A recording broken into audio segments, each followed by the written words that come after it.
سمعنا عن جيوش اتهزمت بالعجلات الحربية، وسمعنا عن جيوش اتهزمت بالقنبلة النووية، لكن عمرنا ما سمعنا عن قطة تسببت في هزيمة جيش كامل. ده اللي هنعرفه في حلقة النهاردة. قبل ما نبدأ حلقة النهاردة ما تنساش تعمل لايك للفيديو، سبسكرايب للقناة، وتفعل زر الجرس. يلا بينا. يلا بينا.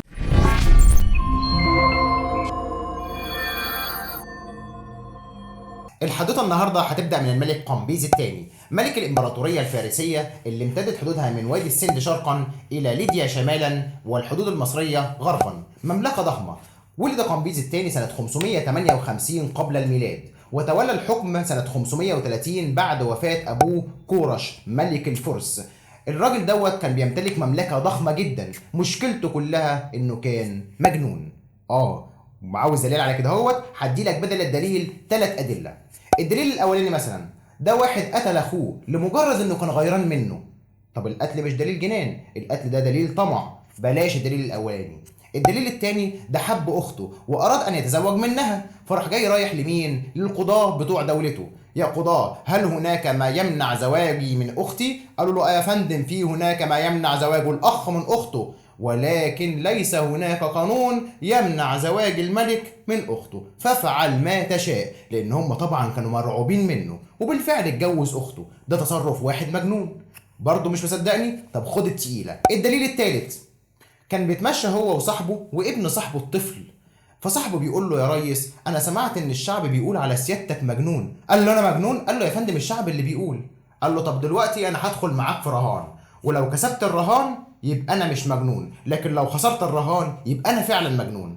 ايه الرهان؟ قال له هات الواد ابنك. وقف ابنه ناحيه العمود، وراح جاي مطلع السهم وبدا انه ينشن على قلب ابنه، وقال له لو اصبت قلب ابنك يبقى انا مش مجنون، لكن لو لم اصب قلب ابنك الطفل الصغير يبقى ساعتها انا مجنون وانت عندك حق.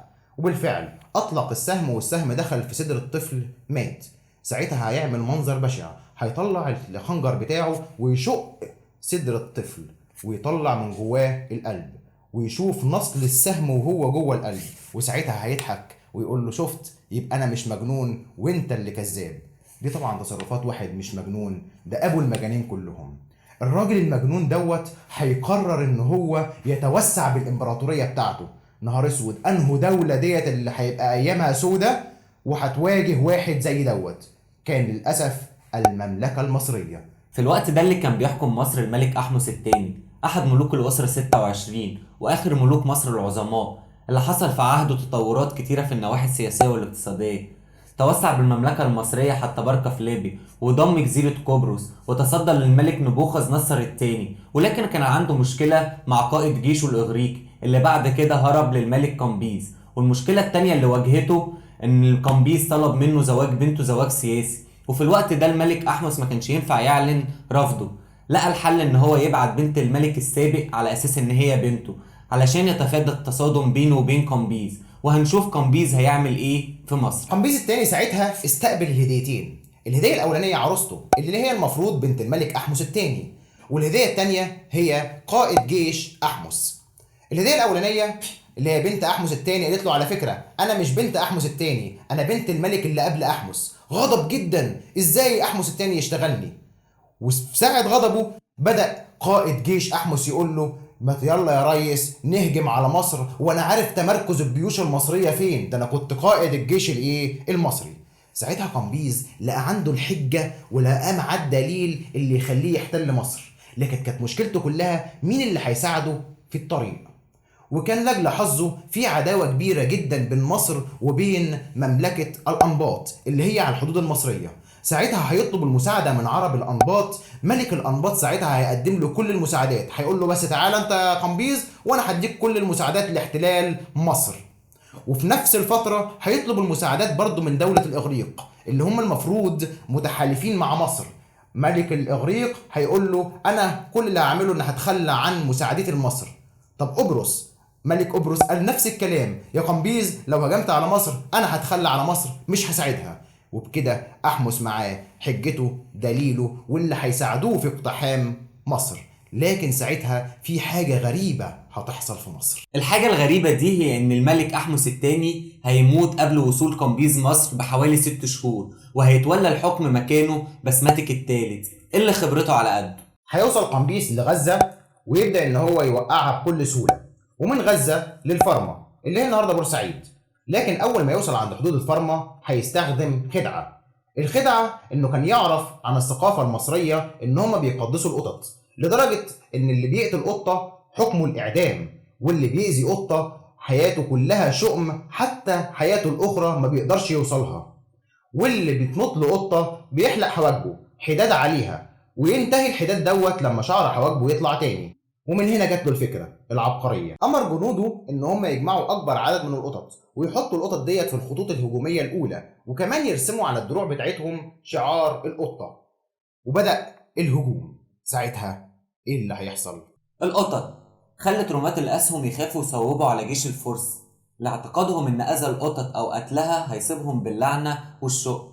وبالفعل هزم قمبيز الجيش المصري هزيمة ساحقة في الفرمة، ودخل من فرمة المنف وأسر بسمتك الثالث وابنه وبنته وصديقه المستشار، وحول بنته الجارية وذلها، وحول ابنه لعبد وبعدين قتله، وحول صديقه لشحات وأهانه.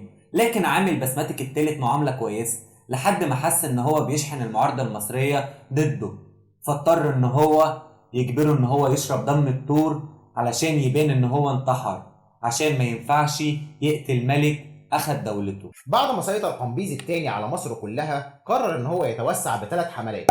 الحملة الأولانية على قرطاجة، لكن هيؤمر الأسطول بتاعه انه يتوجه إلى قرطاجة، أسطول اللي كان موجود في الفرمة. أسطول مشكلته ان كل الجنود اللي كانوا موجودين فيه كانوا جنود من فينيقيا، مرضوش يروحوا قرطاجة لأن قرطاجة ولاد عمهم، وبالكده الرحلة الأولانية فشلت. الرحلة الثانية كان ناوي يتجه إلى النوبة، وبالفعل بعت الأول جواسيس إلى ملك النوبة. الجواسيس دولت نزلوا بهدايا لملك النوبة. أول ما شافهم ملك النوبة عرف إنهم جواسيس، مش مجرد إن هم جايبين هدايا من قمبيز، فقال لهم سيبوا الهدايا وروحوا قولوا للقمبيز بتاعكم لو يقدر يجي يحتل النوبة أهلا وسهلا، رماحنا في استقباله، لكن من الأفضل له أن لا يأتي إلى النوبة. خدوا الرسالة وطلعوها لقمبيز. قمبيز شاط غيظا، ازاي ملك النوبة يعمل معاه كده هوت. راح جاي متوجه بجيوش جرارة إلى النوبة، وهو في الطريق نازل إلى النوبة عدى على طيبة، وجات له فكرة إنه يبعت جزء من جيشه إلى واحد سيوة عند معبد الإله آمون عشان يدمروه، لأن كهنة آمون كانوا معارضين لقمبيز الثاني. فجزء من جيشه من عند طيبة توجه إلى واحد سيوة، والجزء الثاني نزل على النوبة. الجزء اللي نزل على النوبة كان بقيادة قمبيز نفسه، وقبل ما يوصل النوبة الجيش دوت كل الأكل اللي معاه والشرب خلص، لدرجة إن هم بدأوا ياكلوا العشب اللي في الأرض. ساعتها خاف قمبيز على جيشه وراح جاي لغى لحيته إلى النوبة وتوجه رجع تاني إلى منف. وقبل ما يرجع بيسأل هو الجيش اللي راح سيوة، الوحدة اللي راحت سيوة نجحت في ان هي تقضي وتدمر معبد امون؟ قالوا له يا ريس الوحدة دي كلها اختفت، مش عارفين ايه سبب اختفائها. اول ما رجع منف لقى حاجة غريبة في منف. وبعد فشل حملاته وعودته لمنف لقى المصريين بيحتفلوا، افتكر انهم بيحتفلوا بفشل حملاته، فسأل بعضهم كانت الإجابة إن ده احتفال بظهور العجل أبيس. لكن لما سأل الكهنة وأكدوا الكلام جاب العجل أبيس ده ورماه بالسهم في فخده، فضحك وقال هو في إله لحم ودم بيتألم ويموت، وأمر بإيقاف الاحتفال. وهنا هتبدأ اللعنة. بتيجي أخبار للملك قمبيز الثاني من العاصمة سوسة إن في محاولة للتمرد عليه، فبيقرر إن هو يسيب مصر ويتوجه للعاصمة عشان يقضي على هذا التمرد. لكن بتحصل حاجة غريبة، وهو بيركب الحصان بتاعه بيخرج السيف من الجراب بتاعه ويصيب فخده، وتصاب قدمه بالغرغرينة ويموت بالغرغرينة. الغريبة إن هي نفس الموتة بتاع العجل أبيس، فبيعيش عيشة الملوك وبيموت موتة العجل أبيس. وكده عرفنا قصة الملك قمبيز الثاني اللي عاش مجنون ومات ملعون. خلصت الحدوتة النهاردة، ونشوفكم مع حدوتة جديدة.